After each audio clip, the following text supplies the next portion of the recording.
We got an officer now. He's coming up here. Let's go. 3 Lorain police officers rushed to the hospital after being ambushed.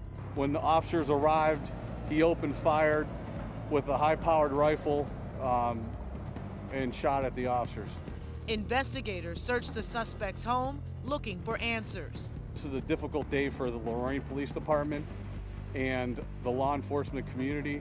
And now the community is coming together to support the injured officers.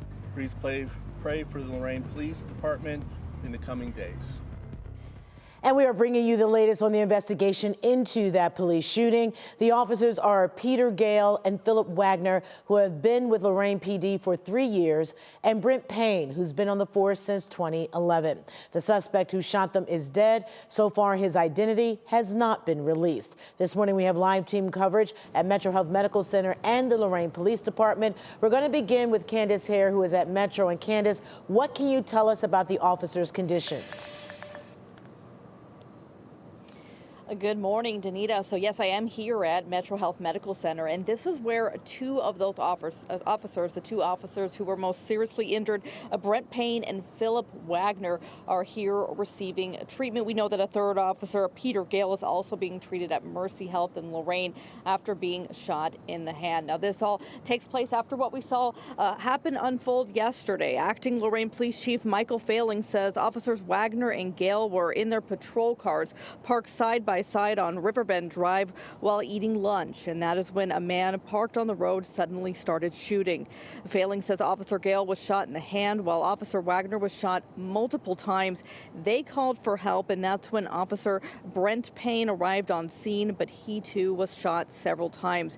Investigators confirm the lone suspect, described as a 28-year-old man, was killed during the gunfire, though it's still unclear exactly how he died. An arsenal of weapons with him. He was laying in wait and opened fire with multiple rounds at both of the officers who were sitting in their vehicles. Now, last night, investigators were seen at a home on North Lakeview Boulevard in Lorain. They were seen going in and out of the home. At some points, they were carrying items. City officials say they were looking for any remaining threats connected to the suspect. Now, since this shooting involved Lorain police officers, Elyria police are taking the lead on the investigation, and they are working alongside state and federal agencies. Elyria Police Chief James Welsh, he says that they will do everything they can to support the police department, and they assured everyone that they will be attempting to conduct a thorough and successful investigation in order to determine exactly what happened here. Danita? All right, Candace here reporting live for us. Thank you. Now, the Lorain community is coming together in this time of tragedy, showing support for the officers. And our David Greenberg is live outside the Lorain Police Department. Such a terrible story, David.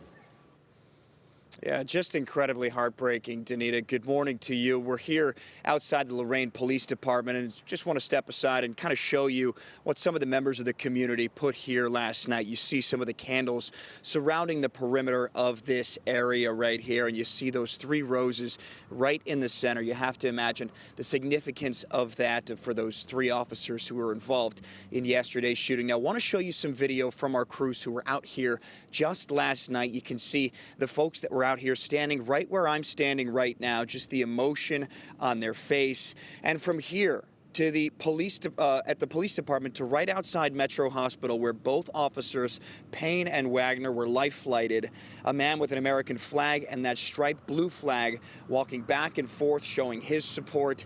That sentiment spread far and wide with messages from Governor Mike DeWine, Cleveland Mayor Justin Bibb, and Cleveland Police Chief Annie Todd, as well as so many others, including Jay McDonald, the president of the Ohio Fraternal Order of Police, who says violence against officers will not stop them. And every day, these heroes behind me continue to come to work to protect and serve their communities, knowing that this violence continues to rain down on the men and women who swore an oath to protect people they don't even know. And even in the face of this violence, they'll be here tomorrow and the day after and the day after, because they're answering the call to protect and serve their communities.